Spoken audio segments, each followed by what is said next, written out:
Okay, now we need to align our cartridge.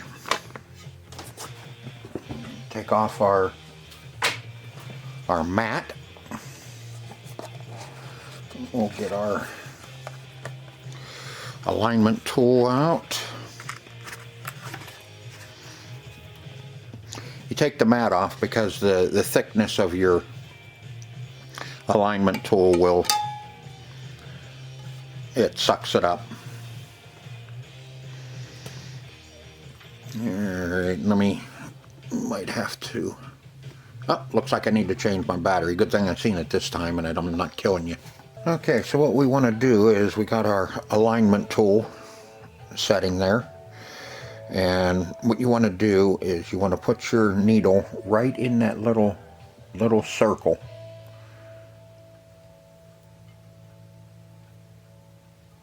That is on. Now this one's mirrored, so you can look at it down from the top and see. And what we want to do is we want to align that cartridge up in these lines, which is not, it looks like I got it pretty good.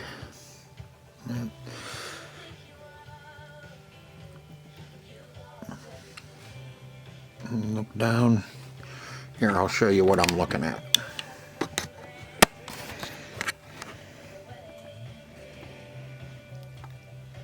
See, if you look down along the side, on either side, you can see that stylus, that cartridge is pretty well aligned up with those lines along the outside. It's kind of deceiving on the mirrored part because you're kind of looking at couple different lines. It does look like we need to. Let me look. No. See, our cartridge is lined up along that line there, and on the other side it's a little deceiving because you're kind of looking at the two lines. One's reflecting up, and so you're kind of looking at two different lines on that side. This side, if you look right down along there, that is lined up perfect. And that was just doing it by eye. Now we will tighten up our cartridge.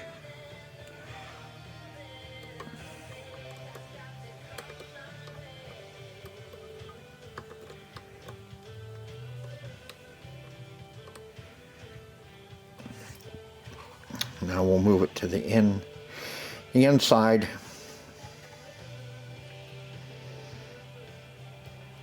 Put that right on that dot.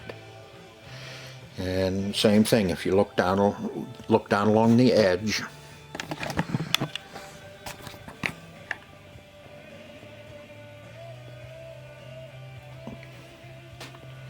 you can see it's lined up. Now there's other adjustments that you can really get into on these with the azimuth, as far as the tilt. Oop, where are we at? Let me get him back over where he belongs. When you're looking at the cartridge itself, if you can adjust it on your tone arm, there's an azimuth where you can tilt it one way or the other, you know, if it's not lining up. And that's what the other line on your cartridge is for. This line right out here, right out front, it's up and down. You can adjust your azimuth, you know, you're straight up and down. This turntable does not have an adjustment to adjust the azimuth, so you know, we're kind of, it is what it is. Now what we need to do is we need to check and see what the weight, see how heavy it is being on our. Okay, now what we want to do to measure how much pressure it is putting on our record, we're going to put that needle right on that little black dot, and we are at 1.97, which is good. This cartridge itself calls for 1.8 to 2.2. So we're in really good shape here too at 1.98. So we're going to leave it right there too. Now lock down the tone arm. And now we know we're in pretty good shape with everything. Now we can try our record since we got that cartridge all set up. You know, there's other adjustments too that you can make.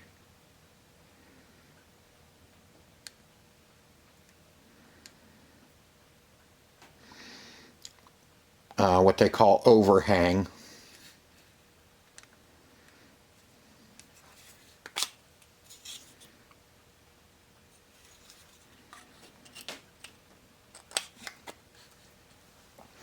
Because I know somebody's going to say something. There's an overhang as to what your needle should overhang your shell. The mirrored adjustment is a lot easier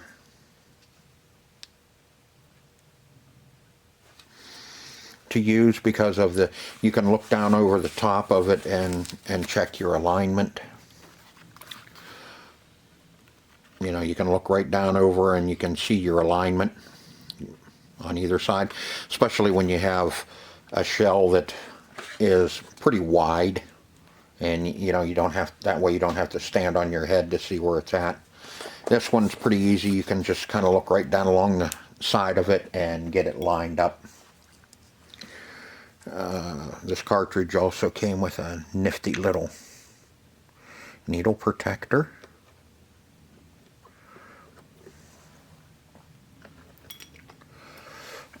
Now, flip that around, put our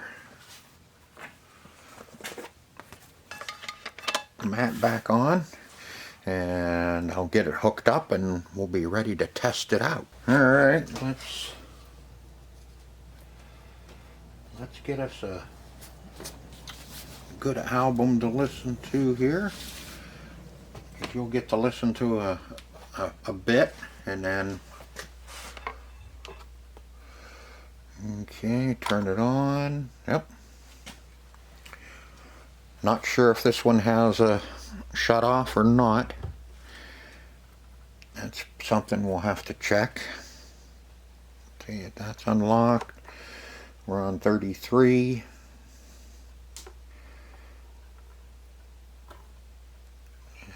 And see, our queuing still hasn't come up.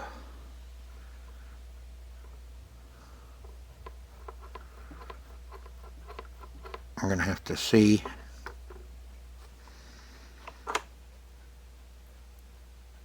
We'll have to look at that some more. But let's see if it plays it anyway. I'm always too shaky putting these down on, so bear with me if I jump a little bit.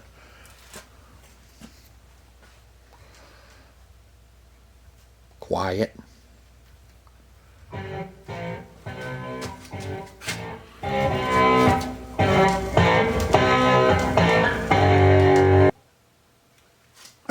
Might be a little too much, a little too long. Now I see our strobe isn't working either. So let me make sure that we're playing at the right speed so I can adjust everything, and then I'll bring you back, because I can't let you listen to my music.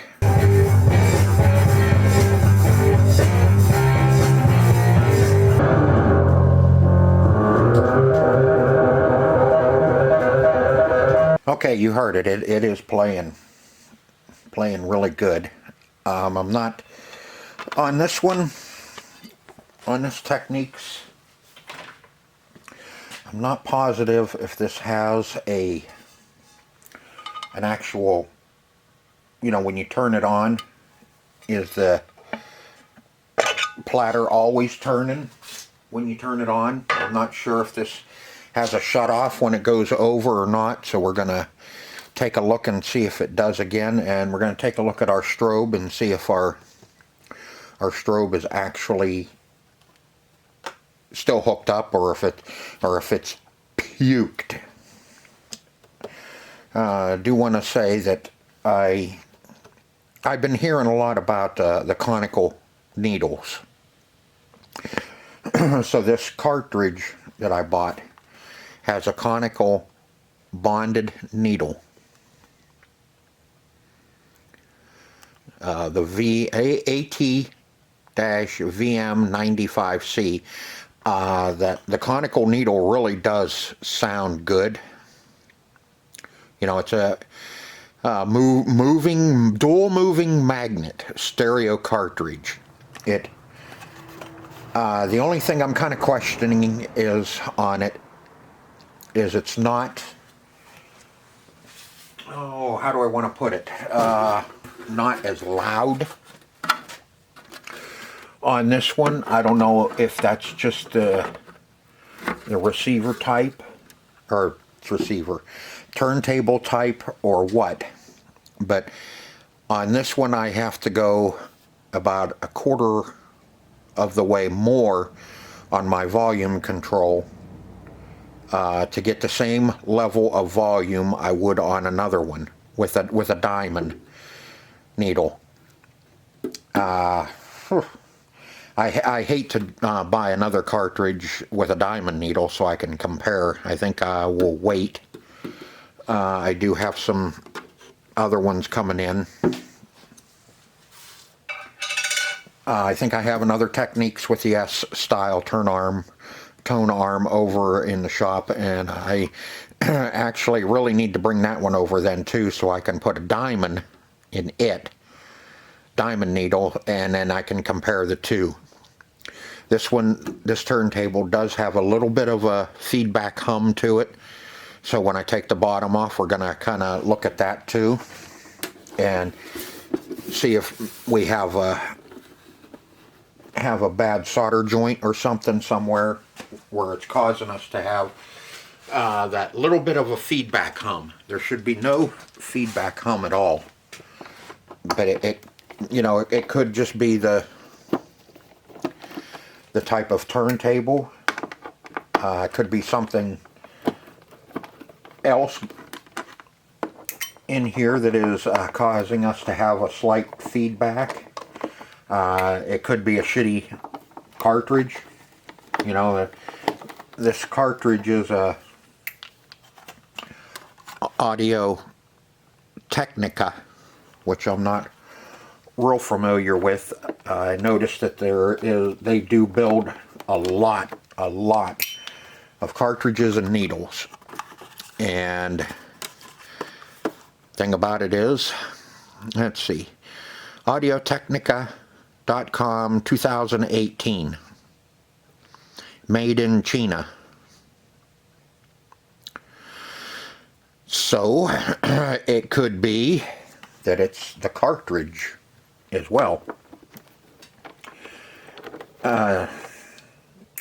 You can really go all out on a cartridge on these. You can get the shell and a cartridge for about $549 for this turntable. They have some other ones that were like $99. You know, we'll just say $100 for a shell and a cartridge.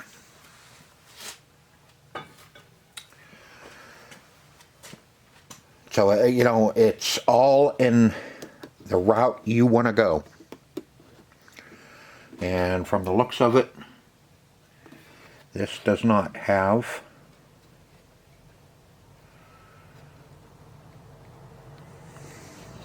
a shut off. It looks like as soon as you turn on the power, as soon as you turn it on, it takes off. Because there is no little micro switch over here on our tone arm. These are that's our wires for our channel for going into our receiver. I will take this plate off. Well, in fact, let me see if I can get over there. Let's take it off and take a peek what's under it, under that little plate. There we go.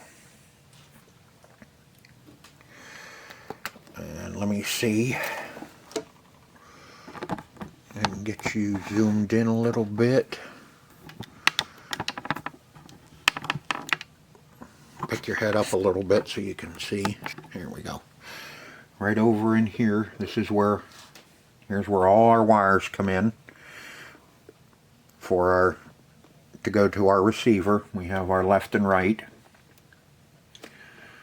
Let's also make sure everything is hooked up there. Everything, that looks good. I think we're getting that slight feedback hum from just a cartridge that's not a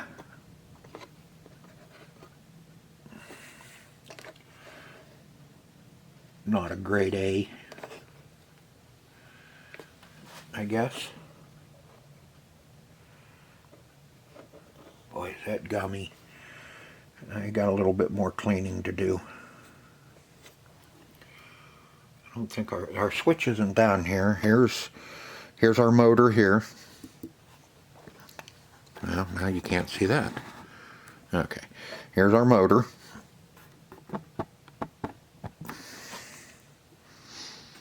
And that gets turned. All we have is our control board here that controls the speed of the motor, along with these potentiometers and the two pots that are under here. We have our on-off switch here, which is right there. No other wires going over to our turntable.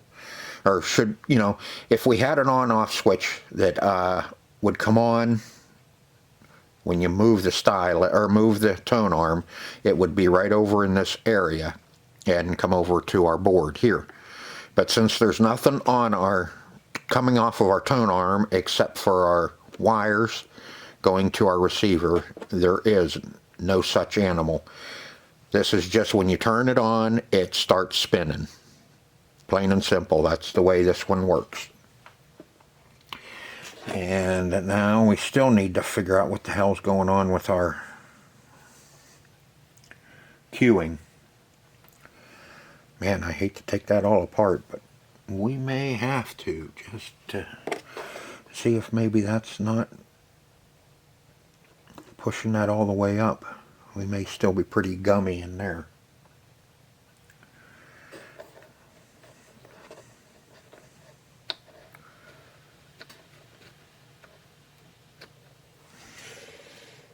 Alright, well, I'm not going to be able to see much of what I'm doing. I'm going to take a look at this and see what I need to do, and then we'll go from there. I kind of like to study it first before I start tearing into it so I don't screw anything up. Okay, I took that little clip off and checked all that, and it's good. Cleaned it up some more. It's free, but I figured it out. I'll let you know here in a minute, but I did check the strobe, the light. The light's there, wires, everything's good, everything's all wired up. So I think what we do have is just we have a burnt out strobe. On this 210, this is more of an entry level turntable, but it is, you know, it's a Technics, so it's a decent one. So I'll get the bottom all put on here, and then I'll show you what I figured out about the queuing. Okay, what I have found is on your queuing, that little dude right there that lifts up the tone arm, there's a screw right down through the top of it here.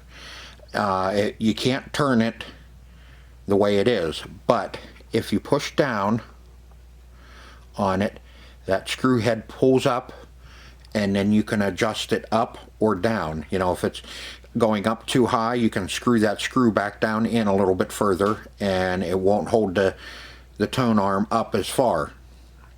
And if it's not picking it up far enough, just loosen it up, just like you would a regular screw, like you're loosening up a screw. And now I screwed that up. Yeah, I screwed it up all right. And now you can move that over right where you want it.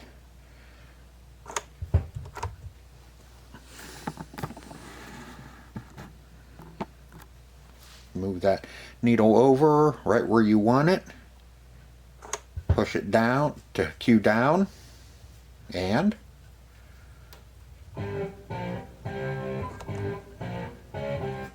hit the lever, and it goes back up. Which helps me out a lot, because when it comes to this type of stuff, I'm a little shaky as far as setting a needle down on a record.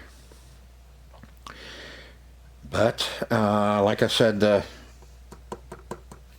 strobe is burnt out,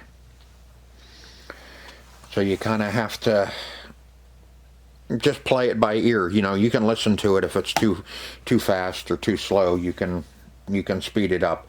When I first was playing with it, it was too slow, so I could speed it up, and it picked up, and now it's where it should be, at least to my ear. You know, somebody else it may not be. But yep, our little strobe, no worky, he poopy. So I'll play around with it a little bit more, and then we'll get her cleaned up and finished up.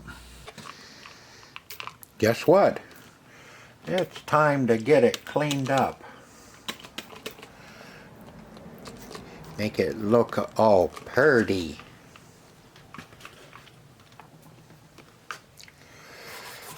It is, let's see, first impressions on a conical needle. It really has a clean sound. You know, but I haven't done enough, or you know, played enough yet to really give you a good assessment of conical needles. They're, you know, like I said, I've just heard a lot of good things about conical needles, so I thought this time we'd try one on this Technics. And so far, so good. You know, after, you know, listening to one side of an album, or two sides, or a complete album, you know, it's really hard to judge, you know, and me say that, oh yeah, that's the way to go, is conical needles.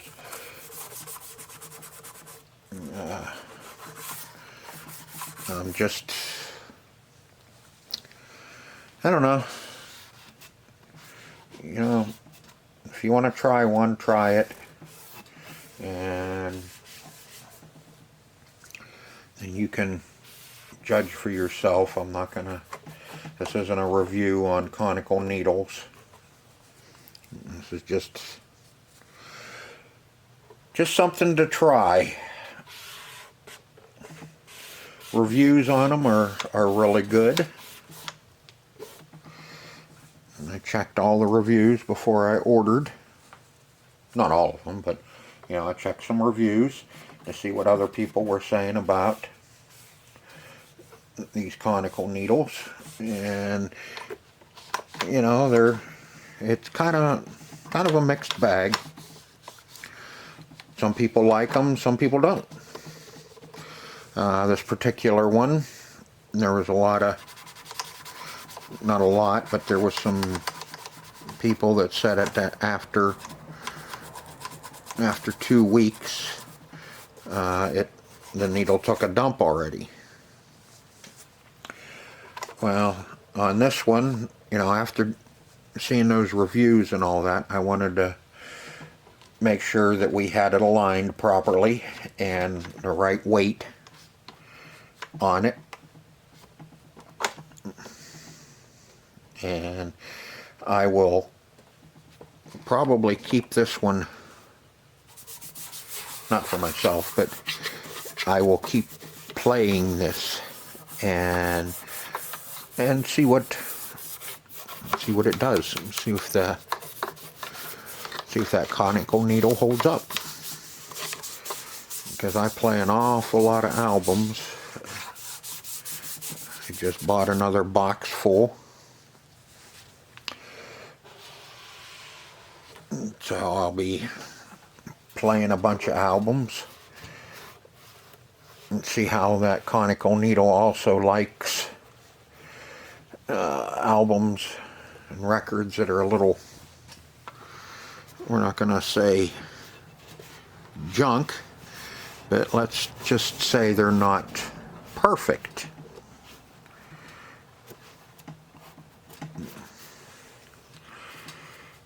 It is, the conical needle is a very clean sound, but you know, you get that with a brand new diamond needle as well.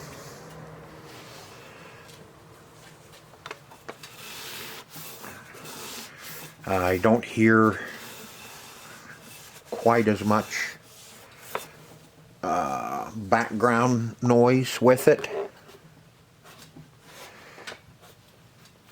as I would the diamond. I play this album quite a bit that you got to see me using, which is Deep Purple Machine Head. I play that album an awful lot, testing out, and on mine, and on my turntable, which I'm about due for a new stylus on my Panasonic over there. And it didn't seem to have, the conical needle didn't seem to have as much noise on Deep Purple as my Panasonic does. Now that could be, you know, a couple of things. For starters, you know, it could be that just that I'm really in dire need of a new needle on my Panasonic. Or the Panasonic's more sensitive than this Technics when it comes to noise. Let's see, I don't think, no, my Panasonic doesn't have a noise reduction. Now, would I buy another conical? Yeah, probably. I may see if I can get the conical. Let me take a peek. Yeah, I think I'll probably buy another cartridge, conical cartridge, and put it on my Panasonic. That way I can really play the heck out of it and get it tested out, and then I can tell you. You know, like I said, this isn't a review on conical needle. This is more or less just getting this Technics SL210 up and running and playing like it should. Alright, now what I need to do is I need to bring the dust cover over and get it cleaned up as well. Alright, now it's time to, let's see if we can get this dust cover to buff up nice. See if we can get a few of the scratches out of it. I know some of it will come out, but you know, you can spend a lot of time on these, you know, and start with a little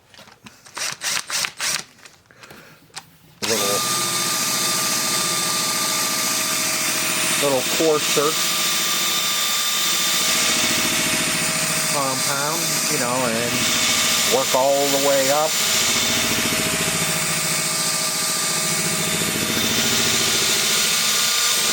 You know, now if this was like a $400 or $500 turntable, yeah,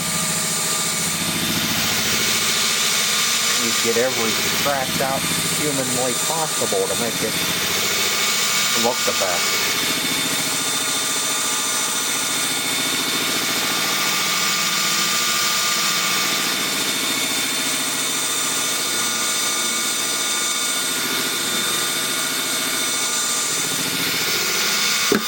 Oops.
There she is, all finished up, cleaned up, polished.